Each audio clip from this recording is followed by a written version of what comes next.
मैंने वो दाढ़ी साफ कर दी जो मैं 1000 साल से रखे हुए था। हाथों से बालों को संवारा, टॉयलेट में छिपा कर रखा हुआ गार्ड का यूनिफॉर्म निकाला। गार्ड बनकर मैं शांतिपूर्वक वर्कशॉप से बाहर निकला। एक जेल गार्ड के पास से गुजरते हुए मैंने उसका एक्सेस कार्ड चुके से चुरा लिया, फिर उसी से दरवाजा खोला।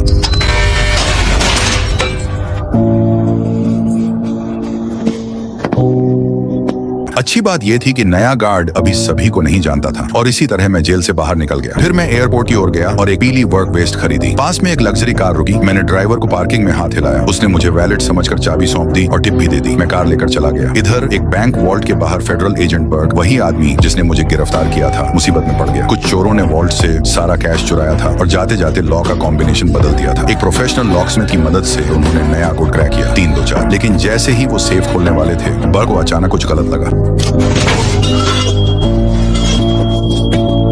धमाका हो गया और सारे सबूत नष्ट हो गए। चोरों ने जानबूझकर कॉम्बिनेशन ऐसा सेट किया था जो पुराने 9 की फोन पैड पर FBI लिखा हो। ब्यूरो की नाकामी का खुलेआम मजाक। बर्ग अभी नष्ट हुए सबूतों पर गुस्सा कर ही रहा था कि उसके असिस्टेंट ने और बुरी खबर दी। नील कैफरे भाग गया है। बर्ग जेल पहुंचा और देखा कि मैंने दीवार पर हर गुजरे दिन के लिए एक निशान उकेरा था। स्पष्ट था कि मैं अपनी रिहाई की उल्टी गिनती गिन रहा था। फिर इतने करीब आने पर मैं अब भाग क्यों गया? मेरी सजा के सिर्फ 3 महीने बाकी थे। कुछ तो ऐसा हुआ होगा जिसने मुझे ट्रिगर किया। उसने तुरंत मेरे विजिटेशन रिकॉर्ड निकाले। उनमें दिख रहा था कि मेरी गर्लफ्रेंड हर हफ्ते मिलने आती थी, लेकिन हाल ही में अचानक आना बंद कर दिया। चूंकि सर्विलांस फुटेज में ऑडियो नहीं था, इसलिए बर्ग को हमारे होंठ पढ़कर समझना पड़ा कि हमने क्या कहा था। Adios Neil, it's been real. उस बातचीत में अलविदा कहने का मतलब सब कुछ बता रहा था। मेरा भागना निश्चित रूप से केट के लिए था। वो सीधा उसके घर गया और मुझे फर्श पर बैठा पाया, खाली बोतल थामे सोच में डूबा हुआ। बर्ग का शक पक्का हो गया। मैं उसके लिए भागा था, लेकिन बहुत देर कर दी। केट बिना कुछ कहे चली गई थी। बर्ग ने मुझे बेवकूफ समझा। इस भागने से मेरी सजा में 4 साल और जुड़ सकते थे, लेकिन मुझे परवाह नहीं थी। केट मेरी पूरी दुनिया थी। जैसे ही मैं सरेंडर करने और बर्ग से दूसरी बार गिरफ्तार होने वाला था, तभी मैंने उसके कंधे पर एक पतली धातु की धागा देखा, पहले हुए धमाके का मलबा। मैंने तुरंत उसे एक डील ऑफर की, सिक्योरिटी स्ट्रिप है, और मांग की कि वो जेल में मुझसे मिलने आए। पहले तो बर्ग ने टाल दिया, लेकिन मेरे दावे की जल्दी ही उसके असिस्टेंट ने पुष्टि कर दी। कैफरे सही था। बैंक वॉल्ट वाली वो चीज नई कनाडाई 100 की सिक्योरिटी फाइबर्स थे।